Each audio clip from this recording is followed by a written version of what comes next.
wabarakatuh. Ini yang hadirnya banyak, tapi jawab salamnya kurang semangat. Ustadz boleh pantun? Saya boleh pantun? Tolong jawab cakep ya. Ke pasar membeli tomat. Kurang kenceng cakepnya. Ke pasar membeli tomat. Tomatnya disimpan di bawah tangga. Yang jawab salamnya semangat. Ustadz doakan masuk surga. Mau masuk surga? Ingin masuk surga? Ustadz doakan yang jawab salam panjang umurnya, amin. Yang jawab salam sehat badannya, amin. Yang jawab salam berkah rizkinya, amin. Yang jawab salam yang punya utang lunas utangnya. Ada yang punya utang di sini? Yang mana orangnya? Ada yang belum nikah di sini, ada? Yang belum nikah mudah-mudahan dapat jodoh yang baik. Yang perempuan belum nikah dapat jodoh yang soleh. Jodoh yang setia. Tidak KDRT. Yang laki-laki ada yang belum nikah? Yang laki-laki dapat jodoh yang solehah. Yang cantik, anaknya orang kaya, anak satu-satunya, bapaknya udah tua, punya penyakit jantung.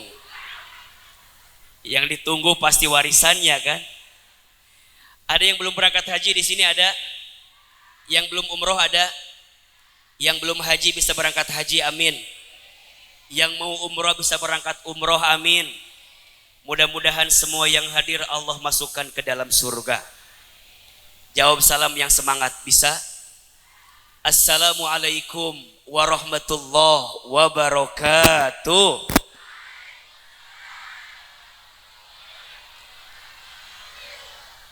Buah cereme, buah kesemek.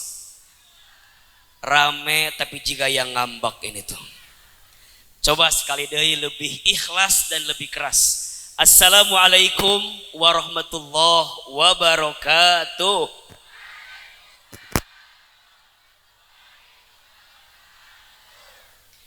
Bersyukur kepada Allah dengan mengucapkan kalimat Alhamdulillah.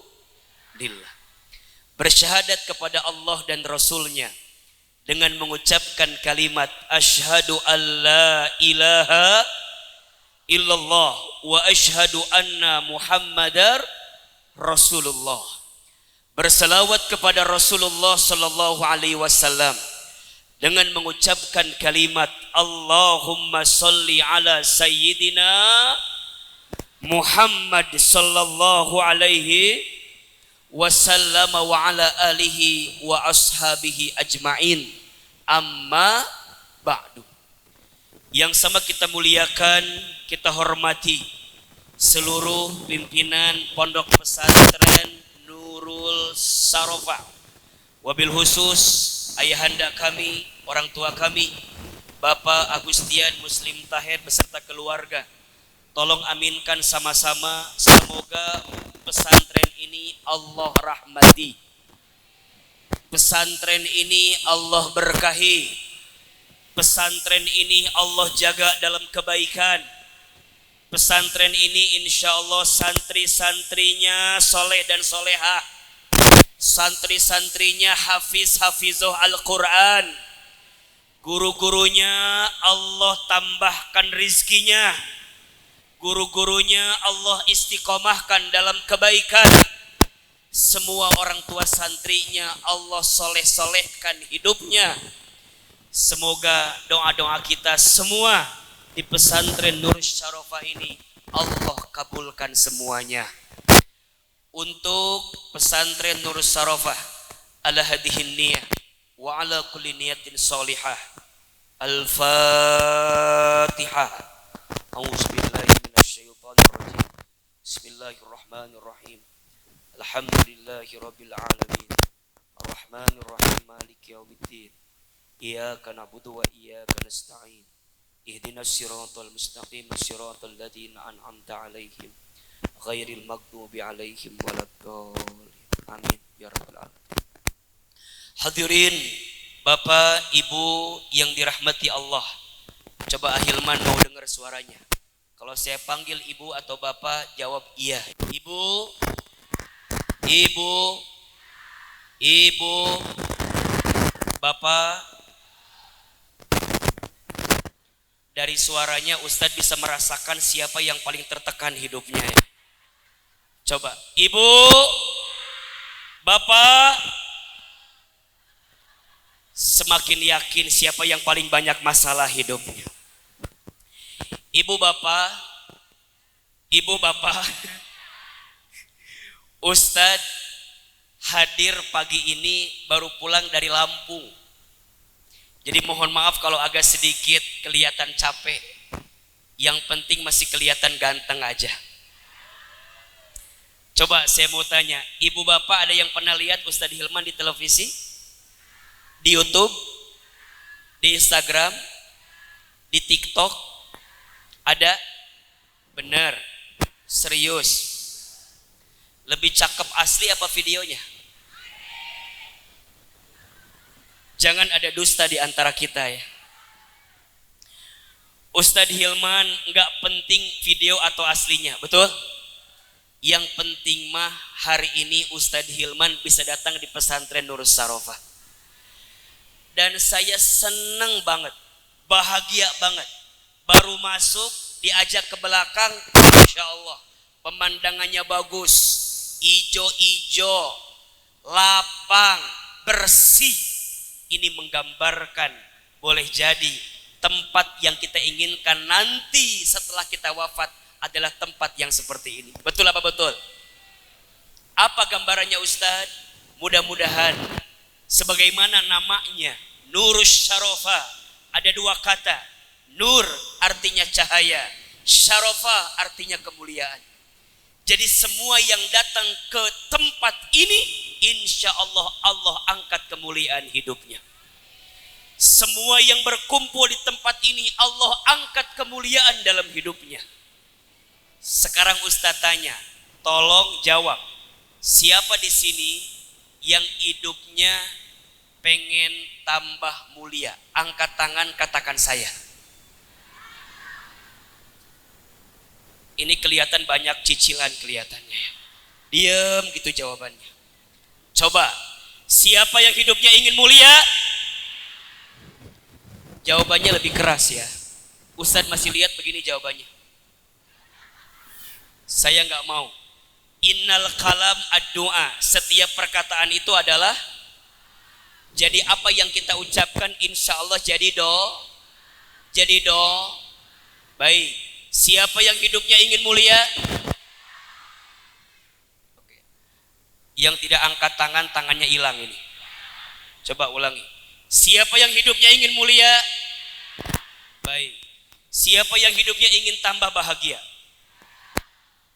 Siapa di sini yang hidupnya ingin keluarganya semua mulia? Mau? Mau? Mau aja, mau banget. Cius, mie apa? Catat ya, catat ini. Catat. Kalau ingin anak-anak kita menjadi anak yang mulia, mudah. Masukkan ke pesantren Nurus Syarofah. Potong videonya buat promosi nanti pesantrennya. Ustadz, kenapa demikian? Nur artinya cahaya, Syarofah artinya kemuliaan. Mudah-mudahan ini nama pondok sama dengan tujuan kita semua. Betul apa betul? Iya apa iya?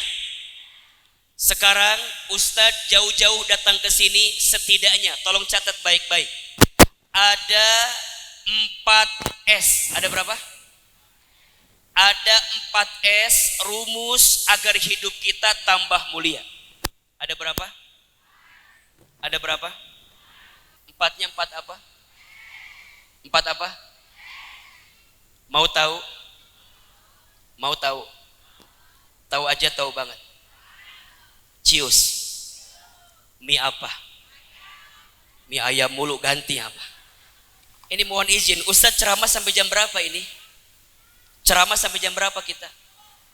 Ini ceramahnya mau bentar mau lama? Pendek panjang?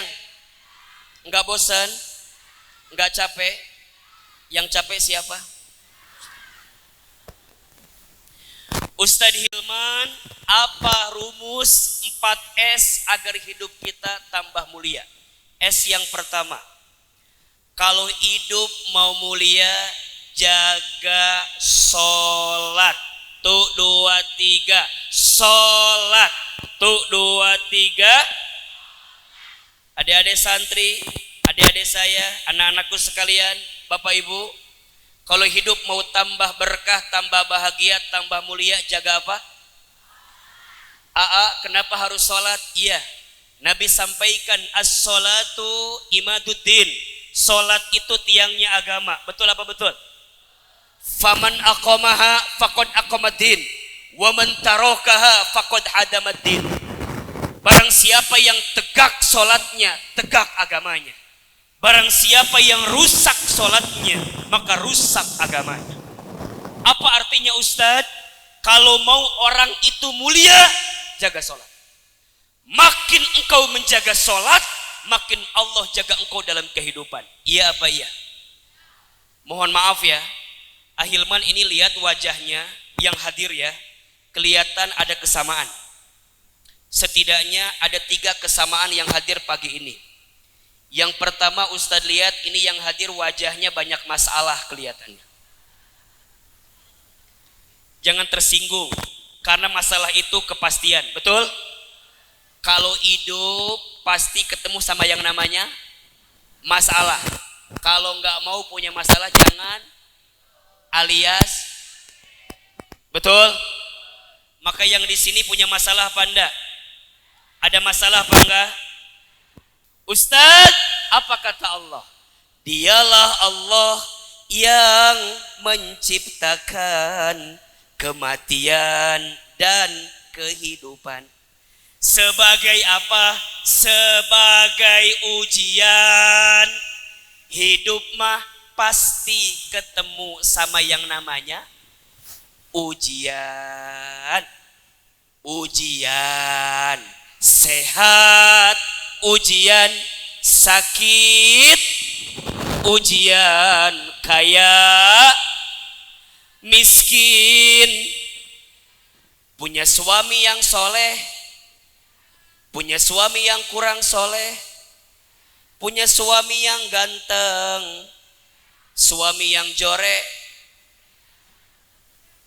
punya istri yang cantik, punya istri yang cerewet, istri yang banyak mintanya, suka belanja. Hidup ini uji. Apa yang ingin Allah lihat?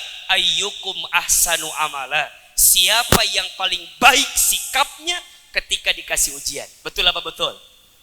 Iya apa iya? Maka jangan tersinggung. Tadi Ustadz sampaikan yang hadir di sini wajahnya hampir sama. Wajah banyak apa? Masalah. Dan kalau mau lihat siapa di sini yang paling banyak masalah, gampang. Lihat aja yang duduknya nyender ke tembok. Ustadz Hilman, kenapa yang nyender banyak masalah? Iya, karena di rumahnya tidak punya sandaran. Jadi pas ngaji yang dicari apa?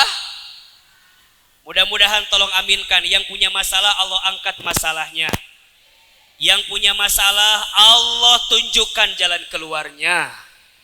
Dan ingat, kalau ada orang yang ikut ujian hasilnya tidak lulus, yang salah soalnya atau jawabannya.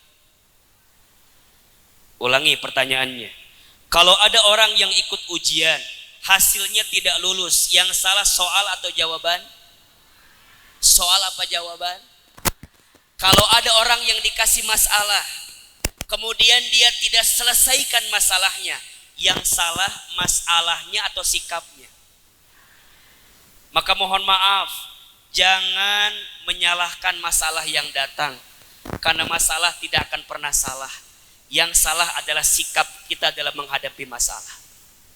Satu, Ustadz lihat ini wajahnya hampir sama, kelihatan wajah banyak masalah. Dua, jangan tersinggung. Ustadz lihat ini wajahnya hampir sama, kelihatan wajah banyak dosa. Betul? Coba di sini siapa yang paling banyak dosanya? Kalau ada yang bilang Ustadz dosanya double. Satu, dia ngajar banyak dosa, yang kedua dia nunjuk Ustadz banyak dosa.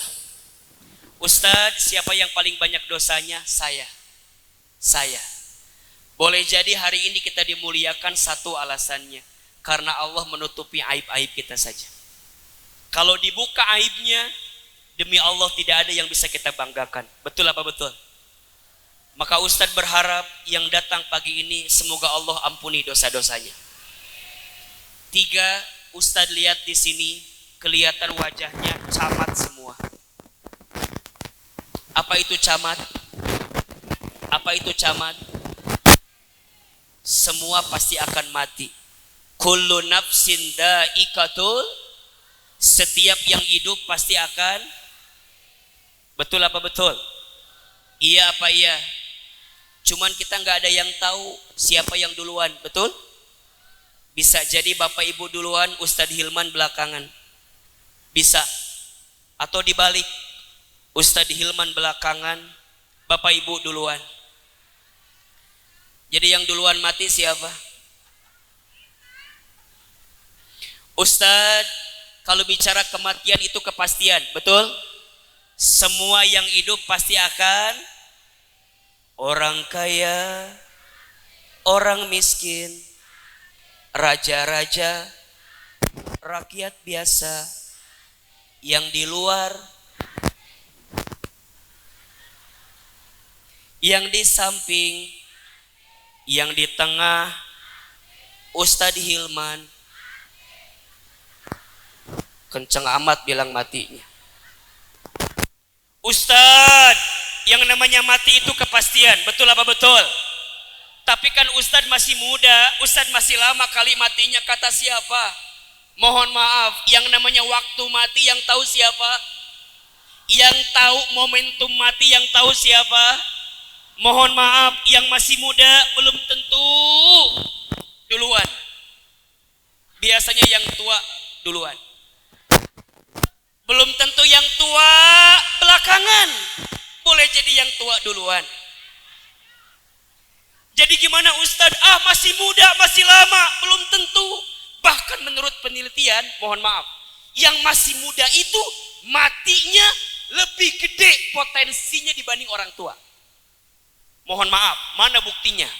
Ustadz belum pernah dengar ada nenek kakek mati trek-trekan motor.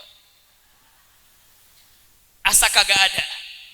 Yang mati trek-trekan motor biasanya siapa? Anak muda. Betul apa betul?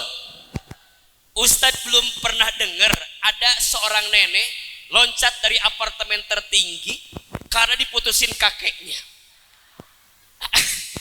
Asa kagak pernah dengar cerita begitu. Betul apa betul? Ustadz belum pernah dengar ada nenek kakek mati oplosan minuman keras. Asa kagak ada. Yang begitu mati biasanya siapa? Jadi yang muda potensi matinya lebih gede dibanding orang tua. Betul? Maka mohon maaf, paling kalau yang tua kan matinya begitulah. Kalau nggak jantung, apalagi kolesterol, diabetes, ya enggak? Makanya mohon maaf, bisa jadi yang muda belakangan, yang tua duluan. Atau dibalik, yang tua duluan, yang muda. Satu, waktu mati yang tahu siapa? Allah. Dua, tempat mati. Tidak ada yang tahu kita di mana dimatikan. Betul? Ada nggak yang mati di rumah sendiri? Ada nggak yang mati di rumah sakit? Ada nggak yang mati di sawah? Ada nggak yang mati di kantor? Ada nggak yang mati di jalan? Baik, Ustadz tanya, ada nggak yang mati di masjid? Bapak-bapak jawab, mau nggak bapak-bapak mati di masjid? Jawab yang keras, mau tidak? Jangan terkecoh. Tanya dulu lagi ngapain di masjidnya. Mati di masjid bagus, tapi mohon maaf lagi maling koropak.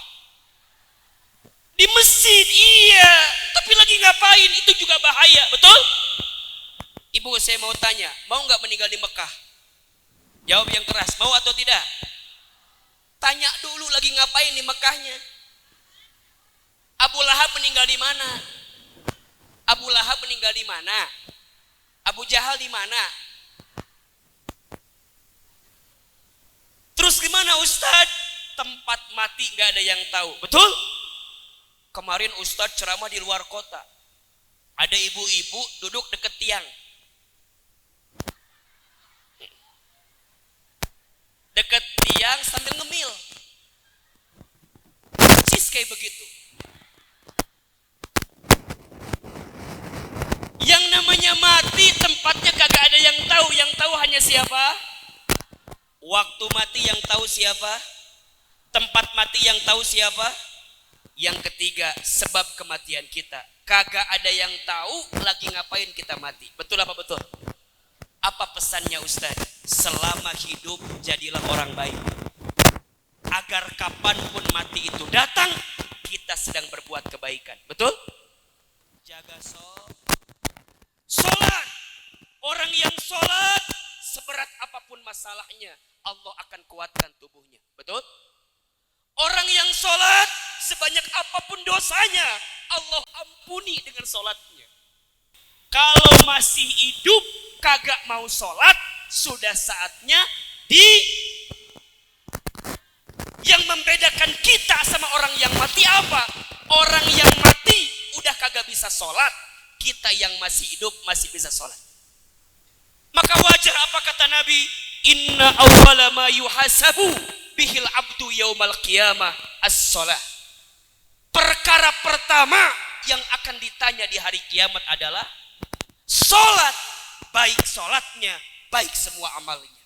Rusak sholatnya, rusak semua amalnya. Makanya orang tua kita dulu pernah bilang tuh, nah buat apa kaya kalau kagak sholat, betul? Buat apa punya pangkat jabatan kalau kagak sholat, betul? Ibarat apa? Sholat yang mengantarkan kemuliaan untuk kita. Kalau ada hamba yang banyak dosa, kemudian dia minta ampun kepada Allah di sepertiga malam, maka Allah ampuni dosa-dosanya. Kalau ada hambaku yang sedang sulit, kemudian dia minta sama Allah agar dilapangkan kesulitannya, maka Allah lapangkan kesulitannya. Siapapun di antara hamba yang lagi punya masalah, gede masalahnya, Allah turun ke muka bumi, Allah mencari mana hambaku yang tahajud. Maka mohon maaf, orang yang suka tahajud, Allah muliakan hidupnya. Anak-anak santri, ini yang paling mahal di pesantren Bapak Ibu. Yang paling mahal di pesantren itu apa?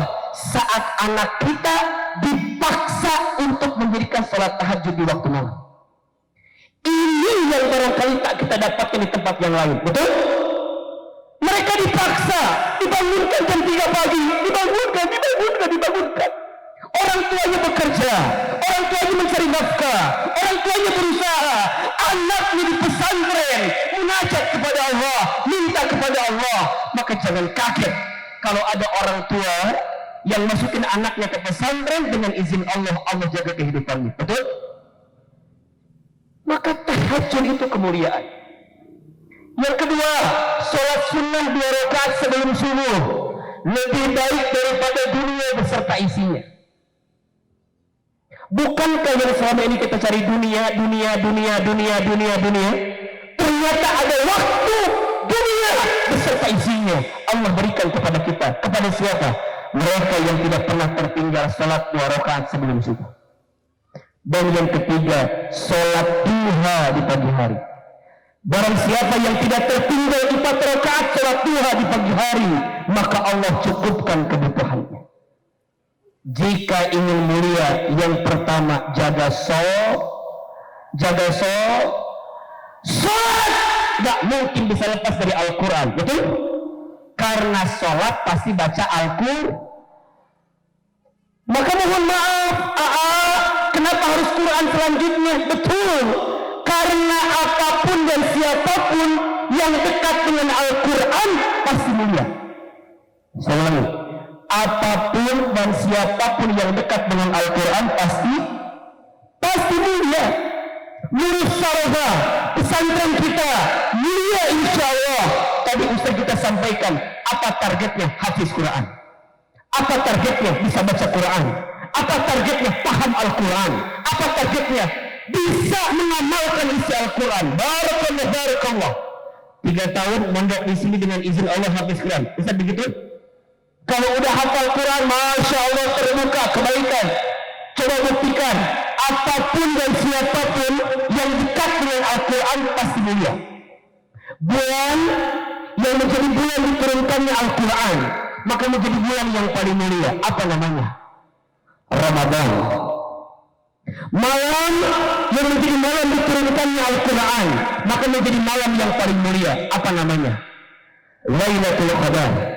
Manusia yang kepadanya diberikan wahyu Al-Quran, maka menjadi manusia yang paling mulia di dunia. Siapa namanya?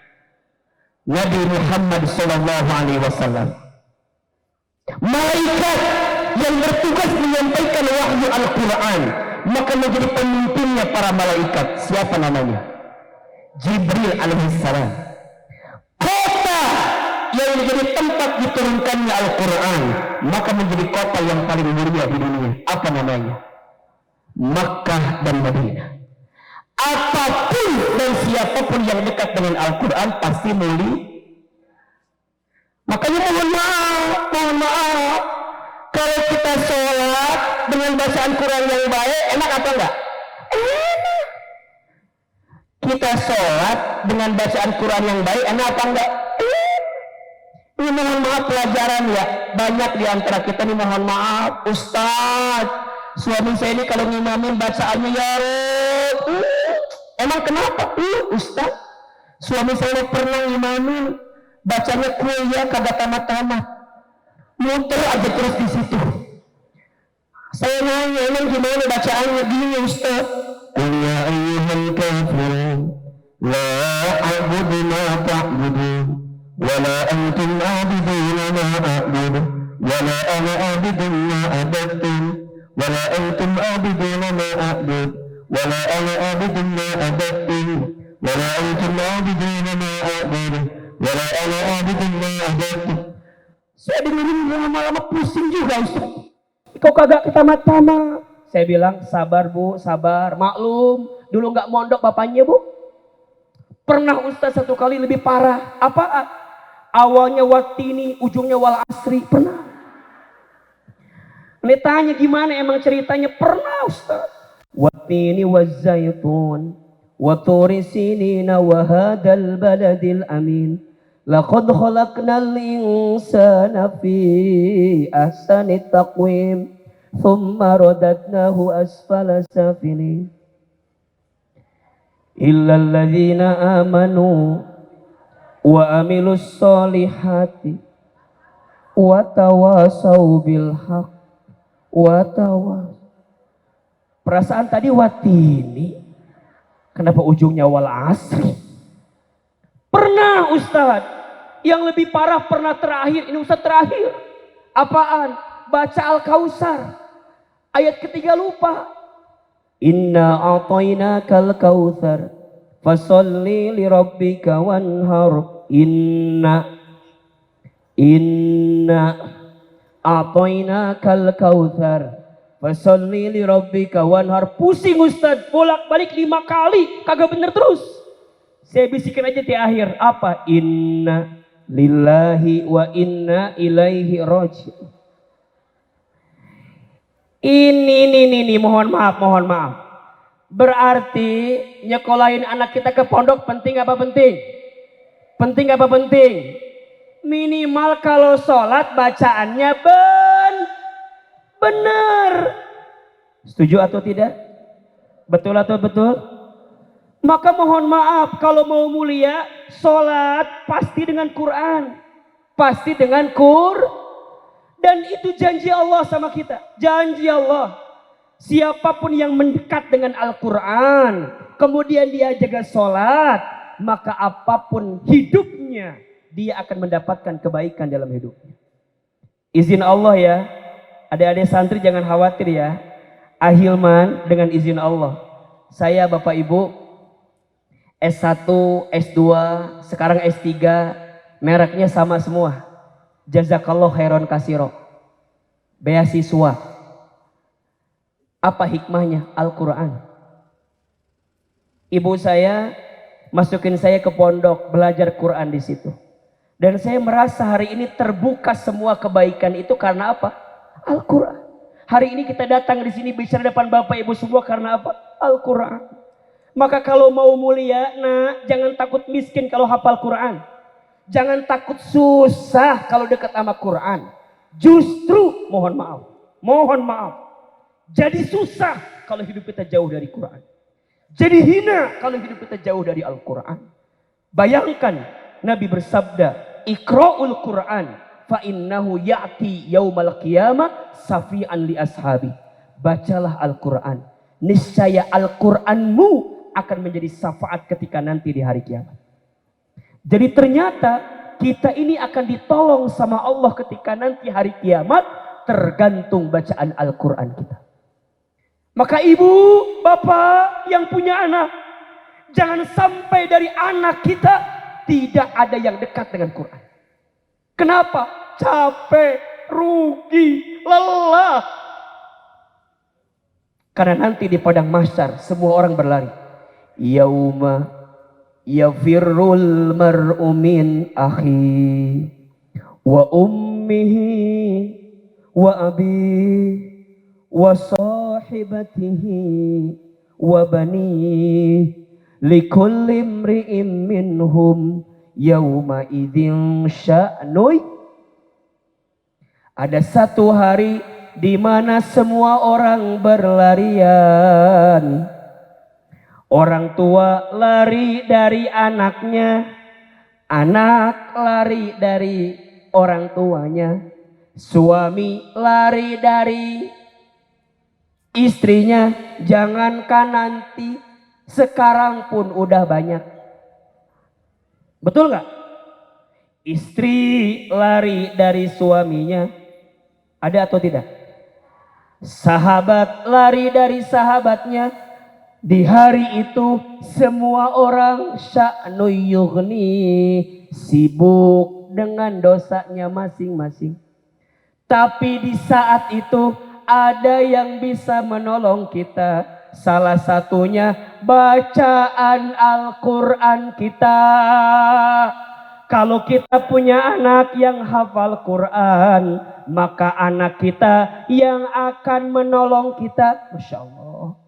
Anak datang mencari ibunya, mana ibuku, mana bapakku. Ya Allah, selama di dunia aku hafal Quran. Kata Allah, ini mahkota, cari ibu bapamu. Ini mahkota, cari ibu bapamu. Anak itu yang hafal Quran mencari ibunya. Aina ummi, mana ummi. Aina abi, mana ayah. Mohon maaf, orang tuanya lagi sibuk dengan dosanya, tapi datang anaknya dengan hafalan Quran. Ibu bapaknya manggil, nak, umi di sini, nak. Bapaknya manggil, nak, abi di sini. Anaknya datang dengan Qurannya, dengan hafalannya. Apa kata anaknya? Umi, abi, sini. Digunakan mahkota dua-duanya. Diangkat dari siksanya. Kemudian orang tuanya bahagia. Kenapa? Karena anaknya berikan mahkota dan jubah kebesaran. Karena hafalan Quran yang dia baca.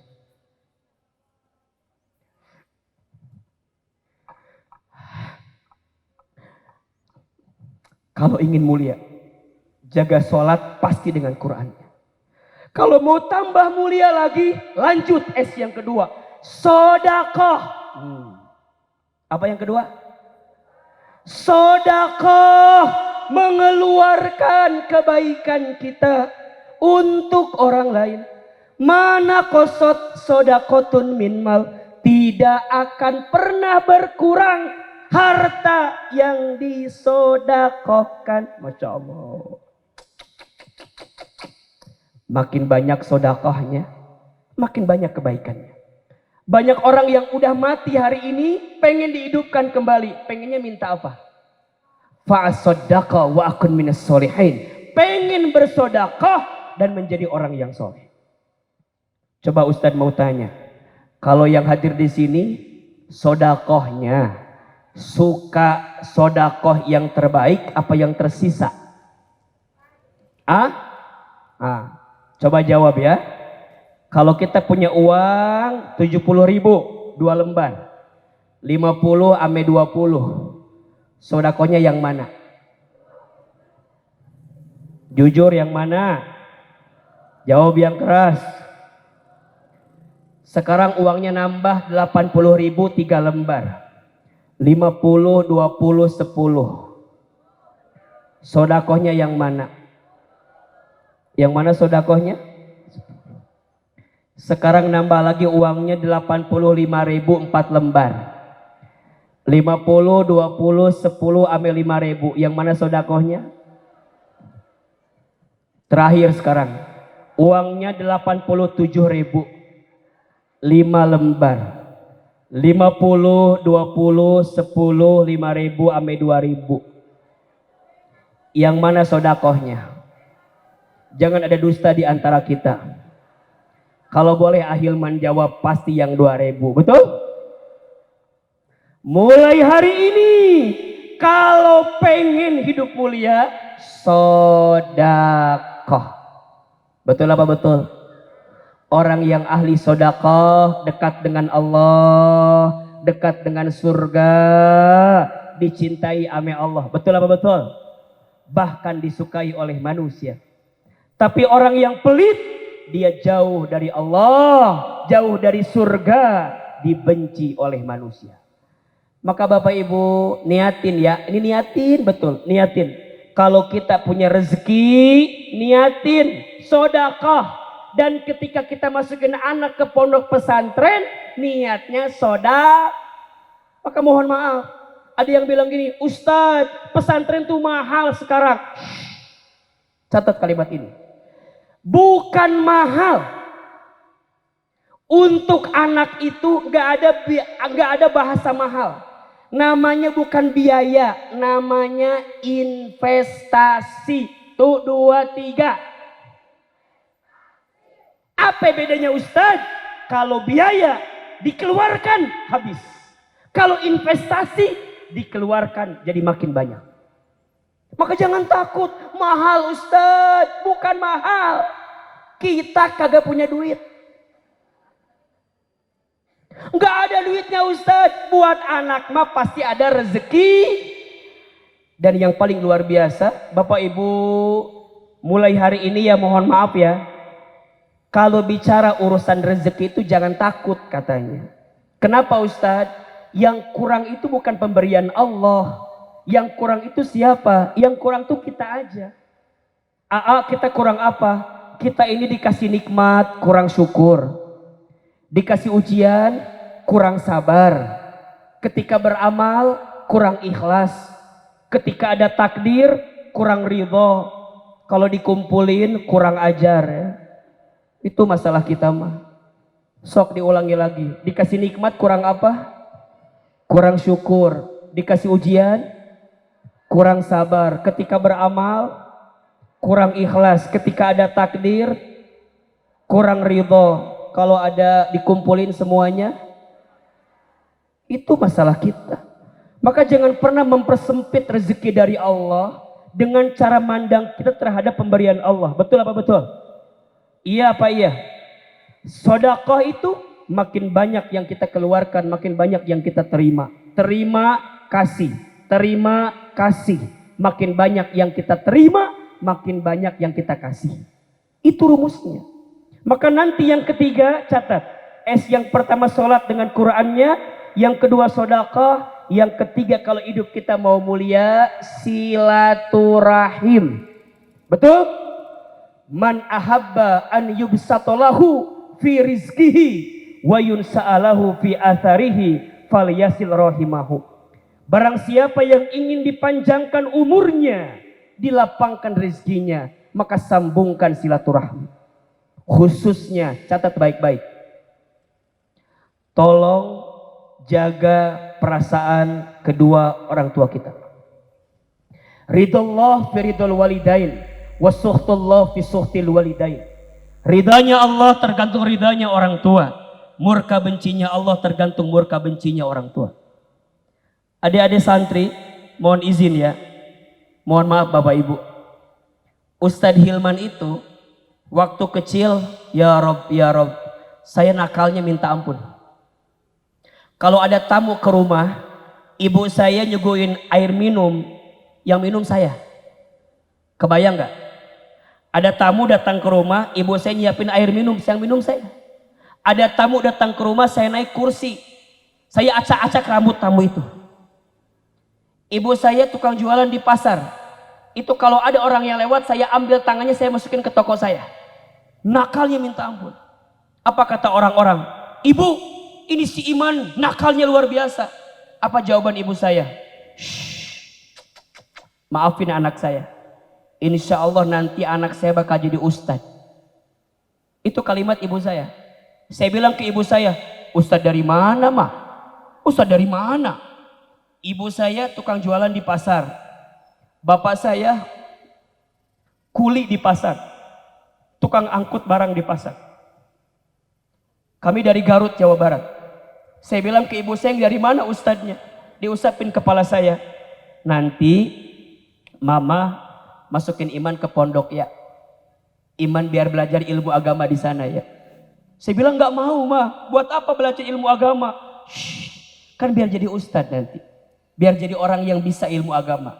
Biar bisa nyelamatin mama. Singkat cerita, kelas 6 SD selesai. Saya masukin ke pesantren. Kelas 1, kelas 2, ayah saya meninggal. Jadi mohon izin, mohon maaf ya. Ahilman sudah jadi anak yatim sejak masuk SMP itu Bapak Ibu. Maka saya bilang ke ibu saya, Mama, sudah mulai hari ini Hilman tidak usah lagi ke pesantren. Tinggal aja di rumah dengan mama, biar nemenin mama di rumah. Apa jawaban ibu saya? Jangan nak, masuk pesantren, biar belajar ilmu agama. Nanti Allah muliakan Hilman kalau dengan ilmu agama. Sukseskan, bahagiakan. Saya bilang ke ibu saya, dari mana uangnya? Kata ibu saya, gak apa-apa nanti mama yang cari sendiri. Iman jangan sedih, nanti mama yang cari sendiri. Singkat cerita, kelas 1, kelas 2, kelas 3, kelas 4. Waktu kelas 4, ibu saya stroke, sakit. Ibu saya tidak bisa bergerak seperti biasa. Maka saya bilang ke ibu saya, bagaimana mama ngasih Ilman biaya, udah mama sakit sekarang. Kata mama saya, gak apa-apa. Mama doain ya, Hilman biar jadi anak yang pinter. Ilman harus pinter biar dapat beasiswa. Itu kalimat ibu saya. Dipeluk badan saya, diusapin kepala saya, dicium kening saya. Pesan mama, jaga sholat, jaga Quran, harus baik sama siapapun. Insya Allah, Allah jaga. Setelah ibu saya sakit, saya berjanji kepada Allah, saya tidak ingin menyakiti hati ibu saya lagi. Yang awalnya saya minder di sekolah, yang awalnya saya malas pesantren, saya giat betul. Terus belajar. Gimana pun caranya belajar. Saya nggak mau nyusahin ibu saya. Saya nggak mau nyakitin orang tua saya. Maka biasanya kalau saya libur dari pesantren, saya pulang ke rumah. Apa kerjaan saya di rumah? Kerjaan saya di rumah nemenin ibu saya. Di antara kebiasaan ibu saya itu kalau pagi-pagi suka nonton ceramah ustadz-ustadz di televisi. Sambil saya suapin sarapan pagi. Satu kali ibu saya pernah bilang begini, Iman, iya mak, nanti mama bakal nonton Hilman ceramah di televisi ya, kayak ustadz-ustadz itu. Nanti mama bakal nonton Hilman ceramah di televisi seperti ustadz-ustadz itu. Terus saya bilang ke ibu saya, gak mungkin mah. Kita orang desa, kita orang kampung. Dari Garut ke Jakarta kan jauhnya luar biasa. Waktu itu bisa 6 jam kurang lebih untuk ke Jakarta itu. Saya bilang nggak mungkin. Apa jawaban ibu saya? Shh, jangan begitu nak, aminkan saja. Apa kalimatnya? Aminkan saja. Amin. Ada iklan pakai bahasa Inggris. Kata ibu saya, nanti Iman bakal sekolah pakai bahasa Inggris. Maksudnya ke luar negeri. Saya bilang nggak mungkin mah. Dari mana uangnya? Kata mama saya, aminkan saja. Jaga sholat, jaga Quran, berbuat baik sama siapapun. Ibu kami pernah dapat sejadah gambarnya Ka'bah. Kalau setiap selesai sholat baca talbiyah, labbaik Allahumma labbaik. Saya tanya ibu saya, Mama kenapa kalau setiap beres sholat suka baca talbiyah? Kata mama saya, Hilman, Mama ingin sekali berangkat ke Baitullah. Dipeluk badan saya, dicium kening saya, diusapin pipi saya. Mama doakan ya, Hilman bisa bolak-balik ke Baitullah. Jaga sholat, jaga Quran, berbuat baik sama siapapun. Amin, amin, amin. Hadirin yang dirahmati Allah, adik-adik santri semua yang hadir. 17 tahun lalu, ibu saya mengucapkan kalimat itu. Sekarang dengan izin Allah, apa yang pernah ibu kami ucapkan, Allah takdirkan itu terjadi dengan kita semua. Ibu saya pernah bilang nanti Hilman ceramah di televisi ya nak. Sekarang Allah berikan izin itu. Tapi saya sedih. Ibu saya tidak sempat nonton saya di televisi. Karena Allah lebih duluan memanggil usia ibu saya sebelum saya tampil di televisi. Saya bisa dapat sekolah dengan izin Allah. Ke Jepang, dapat kesempatan ke Amerika, ke Kanada, ke Timur Tengah, dan seterusnya. Tapi ibu saya tidak pernah tahu kalau dengan izinnya Allah kemudian berikan kesempatan itu. Dulu orang tua kita bilangnya, boleh jadi nggak pernah kebayang ya.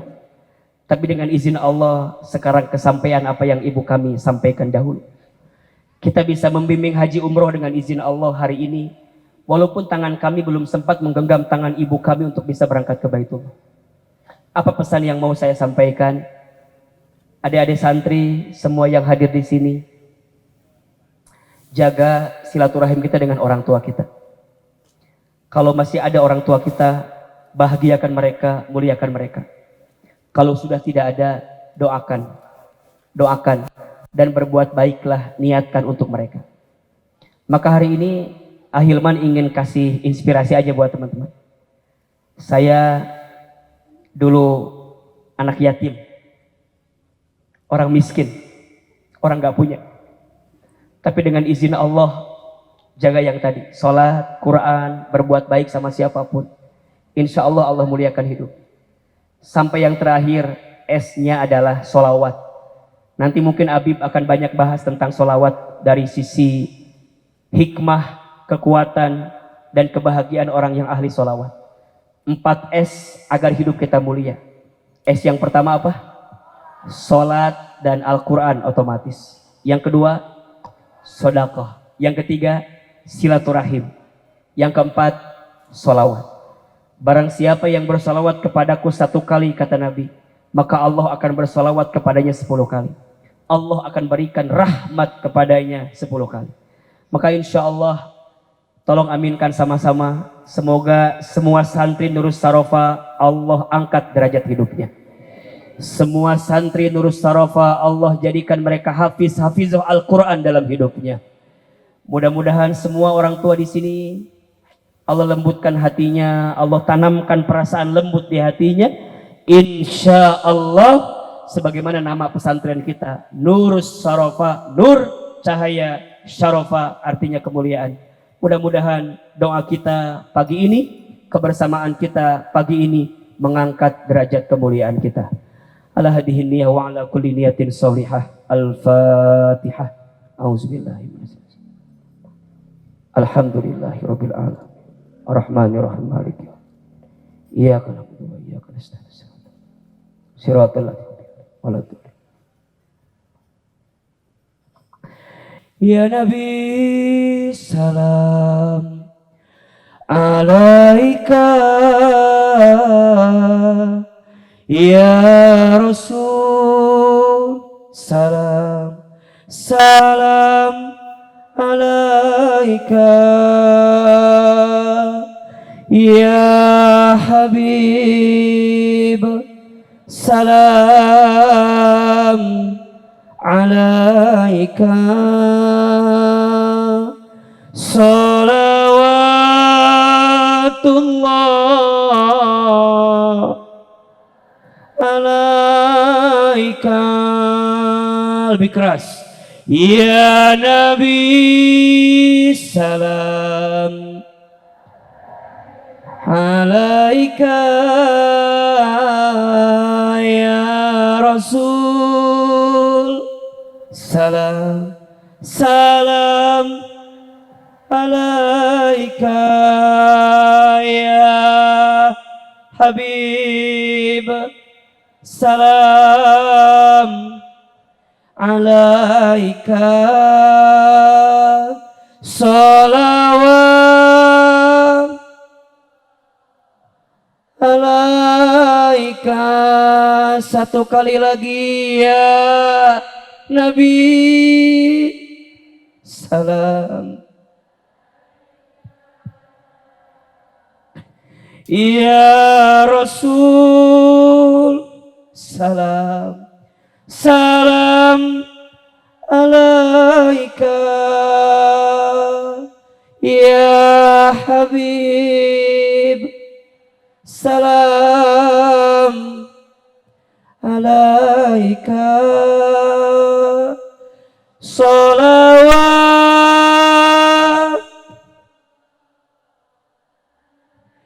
alaika. Allahumma sholli wa sallim wa barik alaih. Barangkali itu yang bisa kami sampaikan. Terima kasih ayahanda kami Pak Agustian Muslim Taher, para pimpinan Habib, jazakallah khair. Ini ada orang tua kami juga, ada ayahanda Dwi, masya Allah, ada ayahanda Jenawi, ada Pak Kusworo, semua orang tua kami di belakang, semua yang hadir, para alim, para ulama. Mudah-mudahan Allah angkat kemuliaan hidup kita semua. Wabillahi taufik wal hidayah. Kepada Allah saya mohon ampun, kepada Bapak Ibu saya mohon maaf. Yang benar semua dari Allah, yang salah dari kami yang banyak kesalahannya. Wassalamualaikum warahmatullahi wabarakatuh.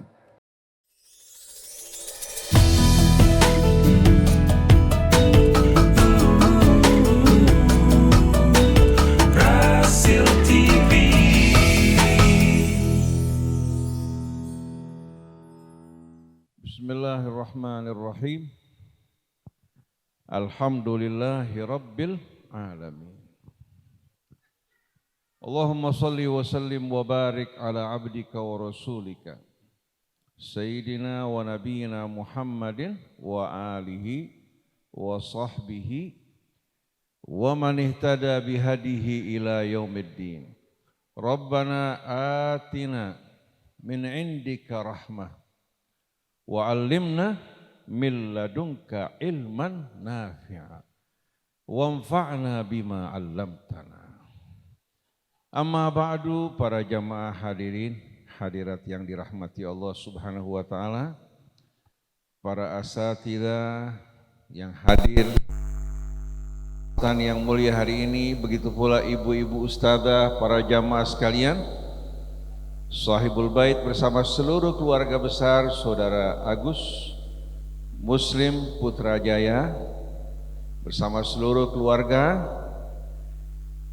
dan yang saya tidak sebutkan satu persatu saya ucapkan, begitu pula kepada para santri yang dirahmati Allah, salamullahi alaikum warahmatullahi wabarakatuh.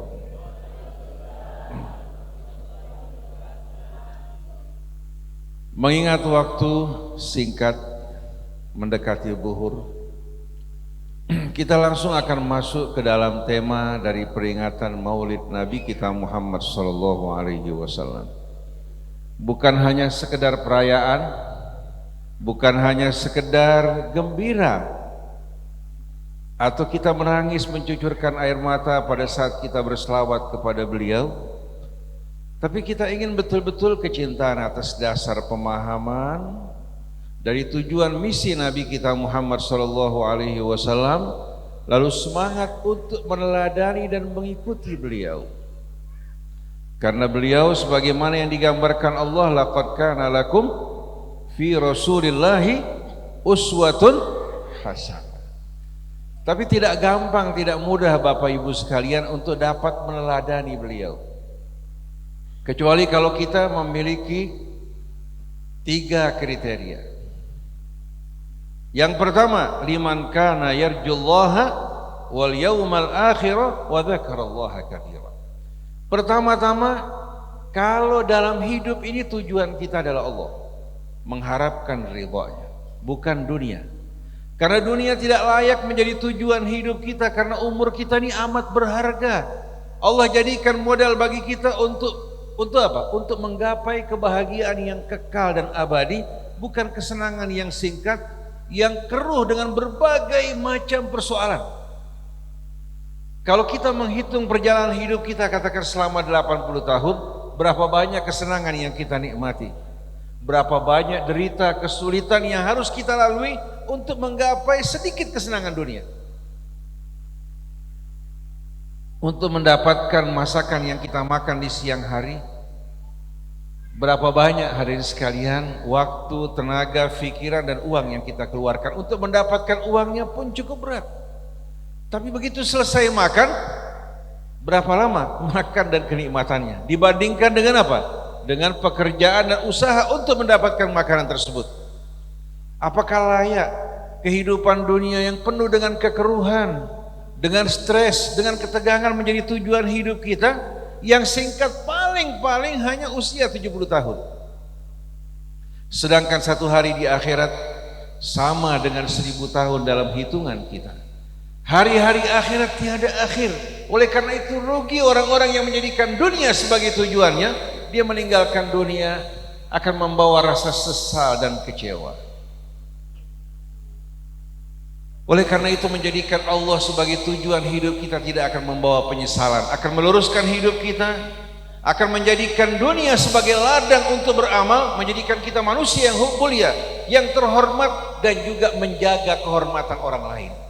Tapi begitu kita menjadikan dunia sebagai tujuan kita, kita akan menghalalkan segala cara, akan menginjak-injak kehormatan manusia. Kita akan berubah menjadi manusia yang egois untuk mencapai tujuan kita. Tapi yang menjadikan Allah sebagai tujuan, di saat dia berbicara, di saat dia beramal, di saat dia bersikap, selalu akan sejalan dengan keridhaan Allah yang memanusiakan manusia, bahkan memuliakan mereka lebih daripada malaikat. Ada tidak ayat yang menerangkan bahwa malaikat akan menikmati kehidupan surga? Tapi orang-orang yang beriman, yang beramal saleh dan bertakwa kepada Allah, mereka akan ditempatkan di tempat yang mulia. Bahkan malaikat yang akan menjadi penyambut mereka ketika mereka masuk ke dalam surga, yang menjaga mereka dalam kehidupan dunia, sebagaimana firman Allah, nahnu awliya'ukum fil hayatid dunya wa fil akhirah. Lalu syarat yang kedua, wal yaumal akhir. Dia mengharapkan betul-betul apa? Hasil dari perjuangannya adalah hari akhirat. Hingga dia tidak tergiur dengan tawaran dunia atau jabatan yang singkat dalam kehidupan dunia yang membuat kebanyakan orang sombong dan lupa, tapi yang diinginkan yang terdapat di sisi Allah Subhanahu wa taala. Sebagaimana janji Allah, wal akhiratu khairun laka minal ula. Sesungguhnya apa yang terdapat di hari akhirat jauh lebih baik bagimu daripada kehidupan dunia ini. Oleh karena itu ketika manusia dibangkitkan di hari kemudian nanti, Allah bertanya kepada setiap orang dari kita semuanya, kam labithtum fil ardi adada sinin. Berapa lama, berapa tahun kalian hidup dalam kehidupan dunia? Dijawab oleh mereka, oleh kita semua, qalu labithna yauman aw ba'da yaumin fas'alil adin. Ya Allah, paling kita tinggal sehari atau separuh hari. Silakan bertanya pada mereka yang menghitung.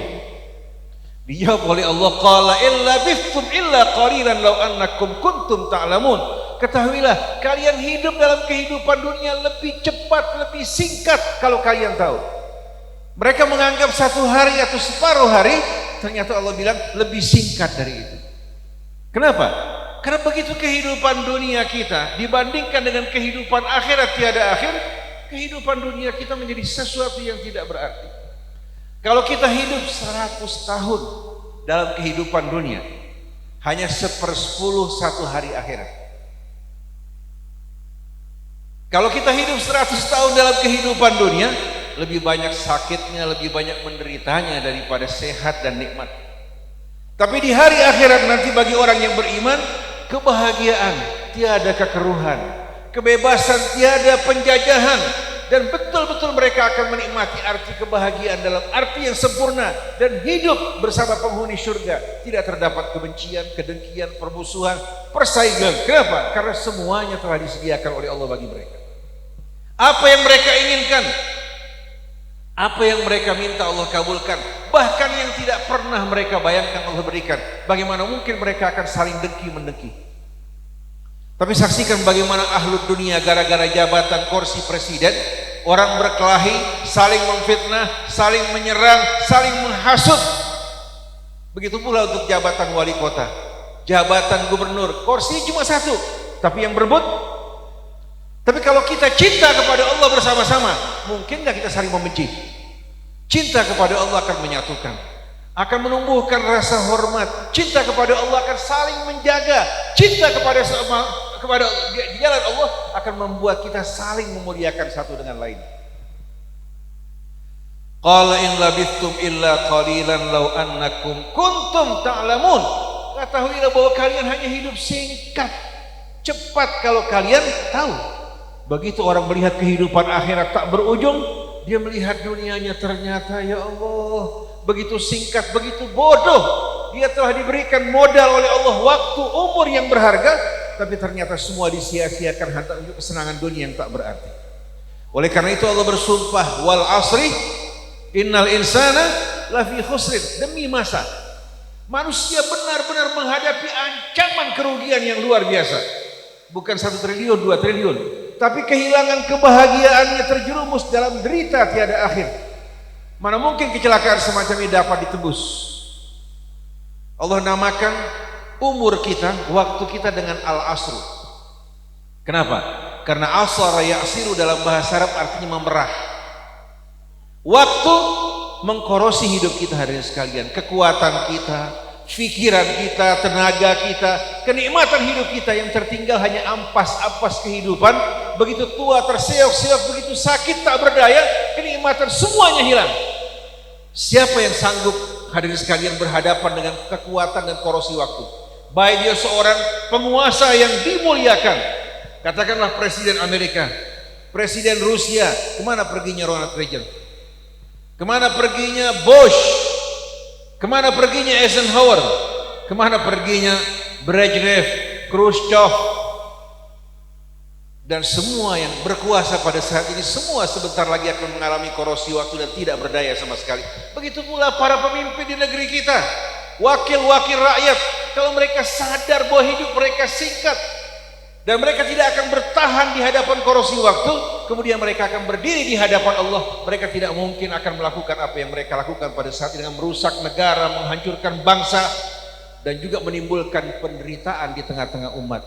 Oleh karena itu saya terkenang pada ucapan Amirul Mukminin Umar bin Khattab yang menunjukkan hatinya yang mengharapkan Allah dan hari akhirat dan takut padanya. Dia mengatakan ketika dia menjadi khalifah, law saqatat baghlatun ala syati'il furat la khiftu anna Allah yas'aluni. Kalau seandainya ada seekor keledai tergelincir di tepi sungai Furat, saya takut akan ditanya oleh Allah Subhanahu wa taala, kenapa kamu tidak memperbaiki jalan? Antara Madinah dan Furat begitu jauh. Tapi sebagai seorang pemimpin khawatir kalau sampai ada rakyat yang menderita, rakyat yang mengalami kecelakaan akibat ulahnya, sedangkan dia tidak tahu, maka dia akan berdiri di hadapan Allah Subhanahu wa taala. Tapi kebanyakan orang yang menginginkan dunia, mereka mengumpulkan harta, mengejar kedudukan, masa jabatannya isinya janji-janji palsu, seperti yang kita jumpai di tengah-tengah bangsa-bangsa baik di tengah bangsa kita maupun bangsa-bangsa yang lain. Sebelum berkuasa janjinya indah, begitu berkuasa sebulan 2 bulan dia berusaha menepati janjinya, selebihnya dia akan berusaha untuk apa? Mempersiapkan pemilu berikutnya agar dirinya naik. Begitu juga ulama-ulama yang tidak mengingatkan, yang tidak menegur, yang tidak memberikan peringatan, mereka semua akan dikumpulkan bersama-sama di hari kemudian nanti. Oleh karena itu penting hidup ini menjadikan Allah sebagai tujuan. Baik dia ulama, baik dia seorang wakil rakyat, pejabat tinggi, atau seorang yang kaya raya, tapi mereka lupa dan tidak menjadikan Allah sebagai tujuan hidupnya, kelak mereka akan dikumpulkan bersama-sama. Sedangkan mereka yang selamat, yang bahagia, hanya orang yang mengejar kehidupan akhirat, yang mengejar keridhaan Allah Subhanahu wa taala sebagaimana janjinya, tilka darul akhiratu naj'aluha lilladzina la yuriduna 'uluwan fil ardi wala fasada wal 'aqibatu lil muttaqin. Itulah kehidupan akhirat yang berbeda dengan kehidupan dunia yang kami sediakan bagi mereka-mereka yang tidak menginginkan kesombongan di muka bumi atau melakukan kerusakan. Pada akhirnya kemenangan, keselamatan, kebahagiaan, keberuntungan akan diraih oleh orang-orang yang bertakwa. Kalau kita melihat kehidupan sahabat-sahabat Nabi ketika memimpin dengan penuh keadilan, mereka semua bekerja untuk umat dengan mengharapkan keridhaan Allah, bukan karena takut dari pengawasan manusia, tapi mereka takut pada Allah Subhanahu wa taala. Seorang wanita yang pada masa jahiliyah dilecehkan, disepelekan, tidak didengar suaranya, dianggap hanya sebagai pemuas nafsu, bahkan diwarisi. Pada masa jahiliyah apabila seorang meninggal dunia memiliki beberapa istri, anak tirinya kalau suka pada ibu tirinya mengalungkan sorbannya, dia mengatakan ini bahagian saya. Ini wanita pada masa jahiliyah. Bahkan dikubur hidup-hidup pada saat lahirnya kalau dianggap akan mengancam dirinya. Datang pada masa Nabi kita Muhammad sallallahu alaihi wasallam, wanita mendapatkan puncak kemuliaan. Sebagai seorang ibu, Allah dalam Al-Quran, Rasul wanti-wanti berpesan untuk menghargai mereka. Sebagai seorang istri, Allah berpesan, begitu pula Rasulnya, wa ashiruhunna bil ma'ruf istausu bin nisa'i khaira.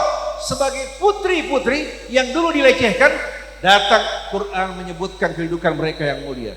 Sampai Rasul mengatakan, siapa yang memiliki 3 anak perempuan, dijaga, diasuh hingga mereka berumah tangga, mereka akan menjadi penyelamat orang tua mereka. Sahabat bertanya, bagaimana 2 ya Rasulullah? Walaupun 2, bagaimana kalau 3? 1, walaupun hanya 1. Perempuan bukan sebagai lambang penderitaan dan kehancuran, tapi sebagai lambang kemuliaan. Oleh karena itu Nabi memuliakan istrinya, begitu pula putri-putrinya. Sampai Sayyidah Fatimah ketika datang menghadap Rasulullah bangun menjemput putrinya, mengecup keningnya, menempatkan di tempat duduknya. Ini yang tidak pernah dilakukan pada masa jahiliyah. Oleh karena itu hadirin sekalian, Islam bukan agama yang datang untuk menginjak-injak kehormatan manusia atau menjajah mereka atau membiarkan sebahagian menjajah yang lain, tapi Islam datang dengan membawa kemuliaan, kehormatan dan kemerdekaan. Sebagai penutup hadirin sekalian, satu hari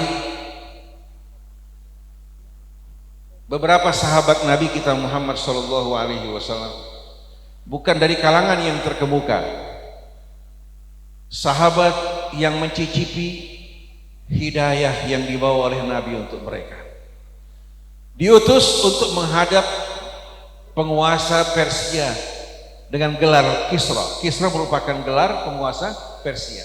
Kalau kaisar untuk Romawi, untuk Yaman dikenal dengan nama Tubba. Sedangkan untuk Persia pada saat itu dengan gelar mereka Kisra. Datang 2 utusan dengan hanya mempergunakan baju sederhana tanpa alas sandal. Kalau dulu mereka begitu masuk di pintu, mereka sujud sampai ke hadapan Kisra. Bahkan untuk bertemu pun sulit. Tapi 2 orang ini datang dengan pakaian sederhana, datang betul-betul dengan penuh hadirin sekalian rasa hormat. Dia hormati dirinya karena Islam mengajarkan dia untuk menghormati dirinya. Tidak menoleh menyaksikan hiasan istana maupun hambalnya yang begitu menarik, jalan dengan tegak ke hadapan Kisra. Lalu dia mengucapkan salam kepada raja. Raja bertanya pada penterjemahnya, kenapa kedua orang ini tidak sujud? Waktu ditanya, mereka menjawab, nahnu qaumun la nasjudu illa lillah. Kami satu kaum yang tidak akan sujud kecuali hanya pada Allah. Ucapan dia berbeda dengan sebelumnya. Lalu Kisra bertanya kepada terjemahnya, sampaikan pada mereka berdua, untuk apa kalian datang membawa pasukan kalian? Kalau kalian butuh pangan, sandang, papan, kami akan kirimkan untuk kalian. Kembali ke negeri kalian. Dianggap ini badui-badui dari padang pasir seperti zaman sebelum mereka Islam. Apa jawaban mereka? Ini menggambarkan mereka memahami Islam dan memahami misi Nabi kita Muhammad sallallahu alaihi wasallam. Dia mengatakan, laisa lihadza wala lidzaka ji'naka ayyuhal malik. Bukan untuk ini atau untuk yang kau sebutkan tadi kami datang. Wa inna ma ji'naka, tapi kami datang ke hadapan kamu membawa anugerah kemuliaan bagimu. Linukhrijaka wa nukhrijal ibad min ibadatil ibad ila ibadati khaliqil ibad. Kami datang ke hadapan kamu untuk mengeluarkan kamu dan manusia dari penyembahan terhadap makhluk menuju penyembahan terhadap Allah Subhanahu wa taala. Wa min dhiqid dunya ila sa'atil akhirah, dari wawasan duniawi yang sempit yang menjebak manusia menuju wawasan dunia dan akhirat. Manusia meninggalkan dunia tidak akan mati dan fana, tapi akan dibangkitkan menuju kehidupan yang kekal. Lalu wa min jawril adyan ila adlil Islam, dari kezaliman agama-agama yang menindas, yang menjajah, yang mensekat-sekat manusia menjadi tuan dan budak menuju keadilan Islam. Ini tujuan kedatangan kami. Kisra marah lalu mengusir mereka. Bayangkan, budak-budak yang mereka anggap datang dari padang pasir ingin menggurui Kisra, diusir oleh mereka. Lalu diperintahkan bawahannya masing-masing membawa kantong pasir di atas pundak mereka sebagai penghinaan. Mereka mengambil kantong tersebut, mereka letakkan di pundaknya sambil berkata pada temannya, Kisra telah menyerahkan negeri dan tanahnya kepada kita dengan tangan. Iman, kehormatan yang mengangkat martabat mereka. Tapi kalau kita bangsa Indonesia yang mengaku beriman pada Allah, cinta pada Rasulnya, bahkan memperingati Maulid Rasul setiap tahunnya, begitu marak di mana-mana tempat. Kalau tidak bangkit kehormatan kita, rasa percaya diri kita, dan kita bergantung sepenuhnya kepada Allah, mengharapkan apa yang di sisi Allah, apa yang terdapat di hari akhir nanti, dan selalu mengingat Allah Subhanahu wa taala, kita bertanya-tanya, masa keislaman kita tidak menambahkan kita semua itu? Oleh karena itu Islam datang untuk memuliakan manusia, bukan untuk merendahkan manusia. Kalau tokoh-tokoh agama di gereja memerintahkan para pengikutnya untuk tunduk pada mereka walaupun mereka tidak paham, dalam Islam tidak. Ulama hanya bertugas menyampaikan risalah Allah, bukan memperbudak manusia. Kalau mereka berbicara yang tidak sesuai dengan hukum Allah, wajib untuk ditolak dan ditentang. Kita mentaati mereka di saat mereka taat pada Allah.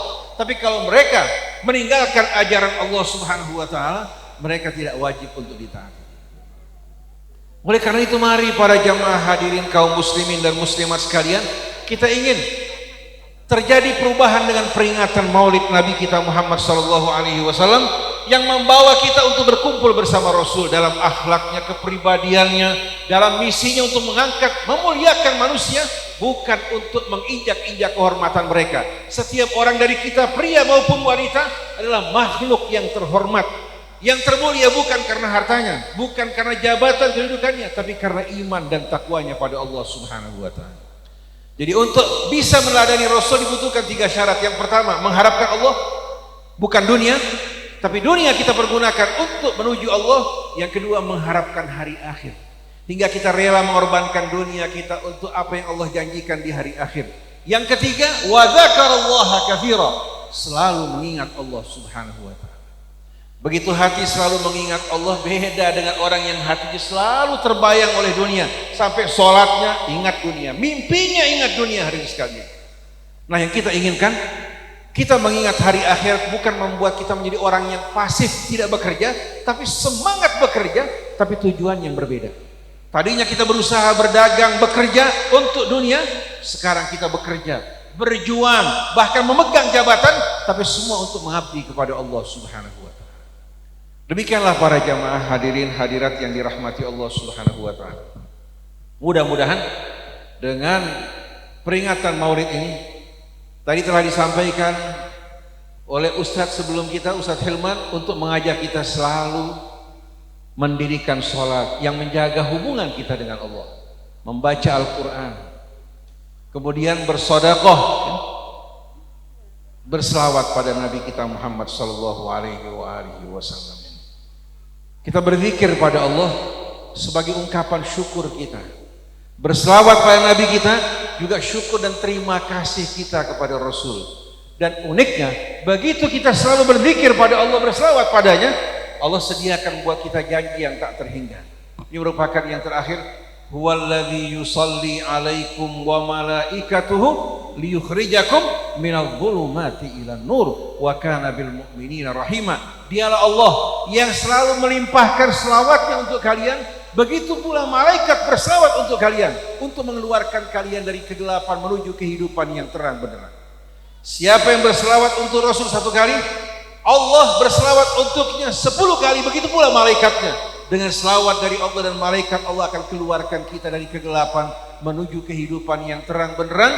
Sebagaimana seorang pasien di Saudi Arabia yang hampir dikatakan jarang berselawat, bahkan tidak pernah mungkin berselawat untuk Rasul. Ketika dia sedang sakit jantung, dokter mengharuskan dia untuk bypass. Setelah di bypass, pada masa pemulihan ternyata pasien tersebut mengalami pembekuan darah. Dokter datang kepadanya mengatakan bahwa kita harus mengoperasi Anda kembali karena terjadi pembekuan. Baru selesai operasi bypass, harus operasi kembali. Si pasien dalam keadaan sedih, berduka, berputus asa. Tahu-tahu datang seorang wanita perawat yang berasal dari Mesir mengatakan apa? Sholli ala nabi tufrad. Berselawat untuk Nabi, insya Allah kamu akan disembuhkan dan dilenyapkan semua kebingungan, kesakitan, penderitaan kamu. Subhanallah, hadirin sekalian, orang tersebut tersentuh dalam keadaan tidak berdaya, dia berselawat pada Rasul di samping dia berzikir pada Allah.